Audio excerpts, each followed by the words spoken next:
For this video mga abyan, magluluto nga ako ngayon ng munggo, baboy at langka. So, dahil sinipag naman tayo magluto, ayan, siyempre yung una natin gagawin is gigisa. So, kailangan natin ng pangunahing ingredients.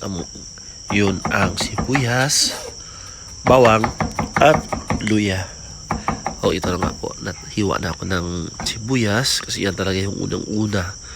At pagkatapos ay inuna ko na lang balatan yung luya bago yung bawang.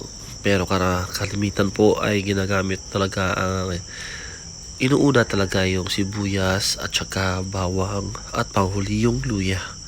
So kahit ano naman pwede naman, pare-parehas naman yan. Nasa sa inyo na lang kung anong pamamaraan yung gagamitin nyo. At pagkatapos kong hiwain itong luya, ay ito namang bawang ang aking inipit para madaling matanggal ang kanyang balat.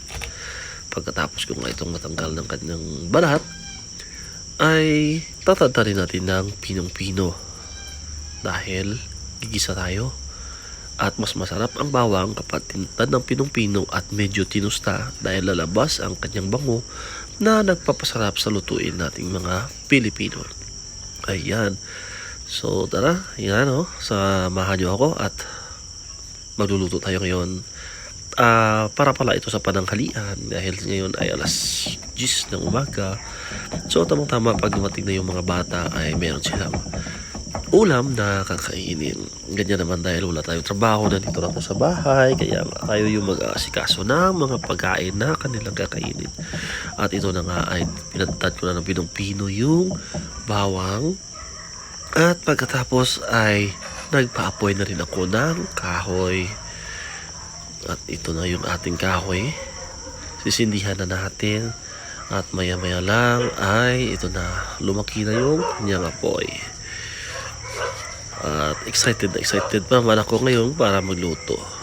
Ngunit nang lumaki na yung apoy ay hindi ko inaasahan ng ganito para kagrabe yung usok. Siguro dahil sa uling na nabili ko, dahil siguro nabasa ng tubig yung uling. Grabe yung usok at hindi ako makapasok, hindi ako makagisa, hindi ako makahinga.